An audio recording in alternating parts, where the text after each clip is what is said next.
Hello students, we are familiar with the word electricity. We cannot imagine life without electric lights, fans, fridges and other appliances.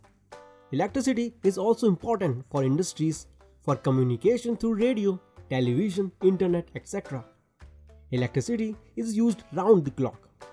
Electricity is used not only when we are awake but also when we are fast asleep. In fact, it is useful for humans from womb to tomb. Starting with homes, offices, hospitals, etc., electricity is used wherever you go or wherever you are. So electricity is all around us and we use it every day. But do you really know what electricity is? Let us try to understand the science behind electricity. Electricity is a form of energy. When it builds up in one place, it is called static electricity. When it flows from one place to another, it is called current electricity. Static electricity is induced by rubbing two static objects together. Resting charges from one object are transferred to the other object, and static electricity is generated. Current electricity consists of moving charges. It is generated when electrons flow constantly in a particular direction through a conductor. Current electricity is controllable and convenient. It is used to power electrical machines and appliances. Generators are used to produce large amount of current electricity. You know students, current electricity expressed in terms of flow of charges. The amount of charge flowing through a particular cross-sectional area in unit time is called as electric current, denoted by capital I. In other words, it is the rate of flow of charges. Now let's see what is static electricity. Static electricity is due to electric charge that builds up on the surface of an insulator. The charge that has built up cannot easily flow away from the insulator, which is why it is called static electricity. Recall students, insulators are bad conductors of electricity, so charge on their surface doesn't flow.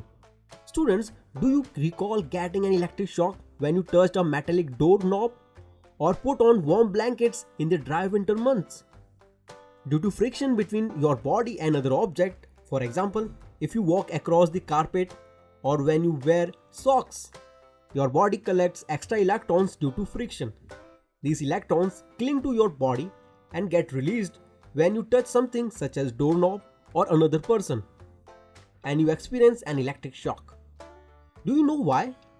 This is because dry cold air is not a good conductor and does not allow extra electrons that build up on the body to pass on to the air.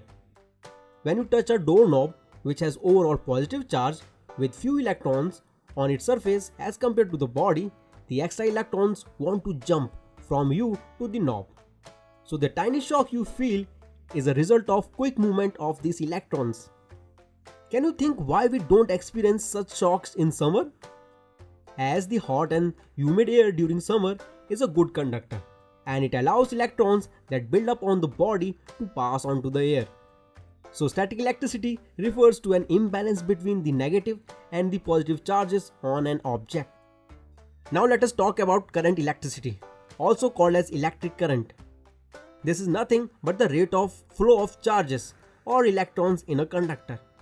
You already know students that the amount of the total charge flowing through a conductor over a period of time is called charge and denoted by capital Q. The amount of charge flowing through a particular cross-sectional area in unit time is called as electric current, denoted by capital I.